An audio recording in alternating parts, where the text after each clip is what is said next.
আসসালামু আলাইকুম, welcome to my channel.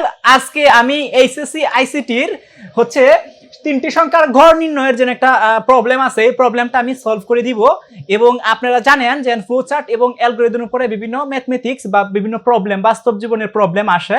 Algorithm লেখার পর ফ্লো চার্টটা আঁকতে হয় বা ফ্লো চার্টের যে চিত্রগুলো আছে এই চিত্রের মাধ্যমে প্রকাশ করতে হয়। তার জন্যই আমি একটা প্রবলেম এখানে লিখে রেখেছি। এই প্রবলেমটা আপনাকে একটু সলভ করে দেওয়ার চেষ্টা করব। তো চলুন দেখি এই প্রবলেমটার মধ্যে আমাদের কি বলছি। তো প্রবলেমটা হচ্ছে তিনটি সংখ্যার গড় নির্ণয় করতে হবে, অর্থাৎ তিনটি সংখ্যার এভারেজ যেন আছে এই এভারেজটা নির্ণয় করতে হবে। এখন এই তিনটি সংখ্যার গড় বা এভারেজ যদি আমি নির্ণয় করতে চাই বা ফাইন্ড করতে চাই, তাহলে আগে অ্যালগরিদমটা আমি লিখলাম, তারপর লিখলাম আমি ফ্লো চার্টটা। সো অ্যালগরিদমটা কি লিখছি আমি একটু বোঝানোর চেষ্টা করি। তো ফার্স্ট অফ অল এখানে অ্যালগরিদমটা আমি লিখে রেখেছি। অ্যালগরিদমে কি বলা আছে, প্রথমেই যে কোনো একটা প্রোগ্রাম বা যে কোনো একটা সমস্যার সমাধান যে সময় আপনি করবেন, তখন এই প্রবলেমটা তো একটা শুরু থাকবে। তো আমি এইটাই লিখছি প্রথমেই, যে প্রথমে হচ্ছে ধাপ একের মধ্যে আমি লিখছি কি শুরু। ওকে, আচ্ছা, এরপরে আছে ধাপ 2, তিনটি সংখ্যা নেই। এখন যে তিনটি সংখ্যা যেন আমি গড় নির্ণয় করবো, আমি এই তিনটা সংখ্যা তো নিতে হবে।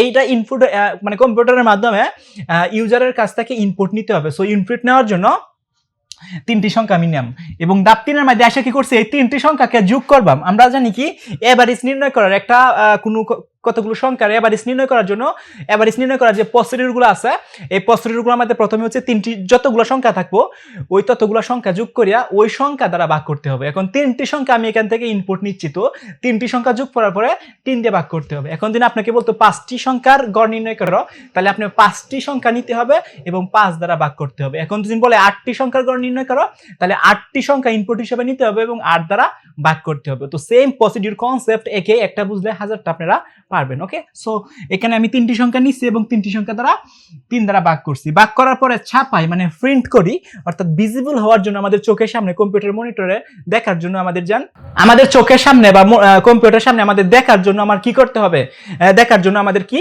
ছাপাইতে হবে। তো ছাপানোর জন্য ধাপ 4 এর মধ্যে আইসা আমি কি করবাম, ছাপায়া দাম। ওকে, ছাপায়া দেওয়ার পর আমরা লাস্টে এটা কি প্রোগ্রামটাকে আমি কি শেষ করে দাম। হ্যাঁ, তো এই হচ্ছে আমার অ্যালগরিদমটা আমি লেখার চেষ্টা করছি এবং অ্যালগরিদমের পাশাপাশি আমি ফ্লো চার্টটাও এখানে রাখার চেষ্টা করছি, কারণ ফ্লো চার্টটাও আপনার অনেক সময় লিখে দিতে হয় বা চিত্রগুলো যেন আছে ফ্লো চার্টের, এই ফ্লো চার্টের চিত্রগুলো আপনাকে দিতে হয়। তো প্রথম ফ্লো চার্টের যে চিত্রটা আছে এই চিত্রটা যদি আমি একটু বোঝানোর চেষ্টা করি, তাহলে প্রথমে একটা প্রোগ্রাম যেহেতু শুরু মানে স্টার্ট, তো স্টার্টের যে সাইনটা আছে এইভাবে দিতে হয়। এটা তো সার্কেল না, অর্থাৎ সার্কেলের মতন।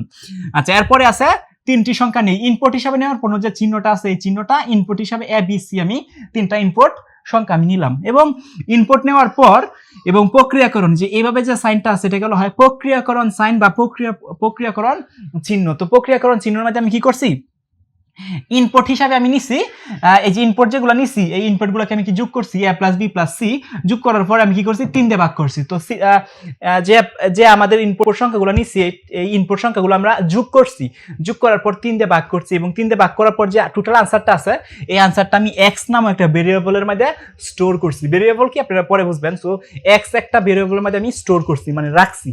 তো রাখার পর এই x-টাকে আমি কি করছি, এই x-টাকে আমি হচ্ছে প্রিন্ট করে দিছি। এই x-টাকে যখন আমি প্রিন্ট করে দিছি তখন আমাদের কম্পিউটার যে মনিটর আছে মনিটরের সামনে এটা ভিজিবল হবে, অর্থাৎ আমরা দেখতে পাই। ওকে, সো লাস্টের প্রোগ্রামটাকে আমি কি করছি, স্টপ করে দিছি, মানে স্টপ হয়ে গেছে, মানে শেষ হয়ে গেছে এই প্রোগ্রামটা। এখন এই যে দেখেন, প্রথমে আমি লিখছি অ্যালগরিদম, পরে লিখছি ফ্লো চার্ট।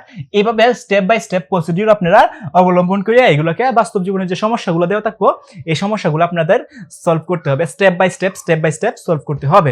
এখন স্টেপ বাই স্টেপ সলভ করার জন্য আমি এটা বুঝে দেওয়ার চেষ্টা করছি। আমি তো 3টি সংখ্যার যোগফল গড় নির্ণয় দিছি, আপনারা বাড়িতে 5টি সংখ্যার যোগফলের গড় নির্ণয় করবেন, 10টি 20টি 15টি হটেবার আপনারা যা মন চাই সবগুলার সংখ্যার যোগফল নির্ণয় করবেন। নির্ণয় করার পরে আপনারা বাড়িতে প্র্যাকটিস করবেন এবং প্র্যাকটিস করলে আপনার হচ্ছে এইগুলা হচ্ছে আপনার কাছে কিছুই মনে হবে না, একদম ইজি মনে হবে।